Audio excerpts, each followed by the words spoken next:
É dia do quê? Dia de ir embora. Vai ser bom você se livrar do idoso por um tempo? Oi? Vai ser bom pra você se livrar do idoso por um Ah, tempo? vai ser bom, né? Ficar longe do Marcinho, mas longe da praia também. Em 1000 graus, aparece. Sempre muito, muito triste.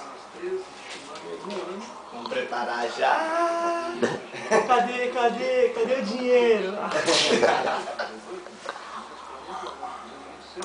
Já tá no jeito, Flávio? Hã? Já tá no jeito?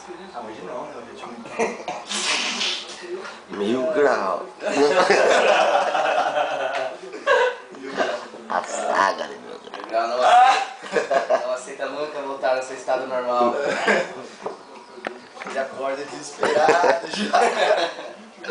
Eu não gosto muito de dormir porque sempre acorda no seu estado. Liga mais uma dose do seu Acorda no seu remédio. estado 1000 graus. Vamos ver o Marcinho tomando leite. Vamos ver se ele sabe tomar leite. Olha aqui, ó. Ficou meio pretinho, mas é assim mesmo. Vamos Aí você molha, lá pra Andy ontem lá. leitinho, assim, ó. Ou vai aqui não? Aqui mesmo, né, velho? Voltar meio-dia, o que você acha? Coração. Ah, por dia. 15 pra meio-dia. Não, olha. Fechou. Cara de sono aqui, que deitado. Vamos? Acho mais louco lá. Café pro papai. Faz o rolê também. Vamos Teve voltar que chegar pra lá? Em 1000 graus que é aí? Aonde nós fomos ontem? Ah, isso vai na praia então, você. Vamos para Ubatuba.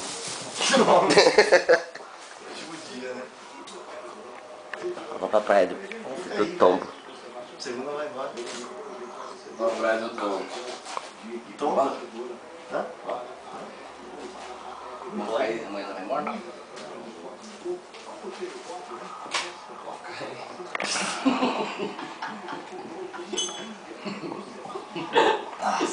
É, meu. Né? Perguntou se quer ficar. Perguntou se a gente ir embora segunda-feira. Ficar aí pra ir embora segunda-feira. Eu falei, pode ficar Não aí. fala, fica aí, Marcinho. Então, vai com o doido e deixa o carro pra nós ver, né, filho? Uhum! O que mais você quer? De novo ele ganhou, O velho? cara tava lavando seu carro lá. Né? Quem ganhou? Tava lavando seu carro. Que bosta, né, cara? Tchau,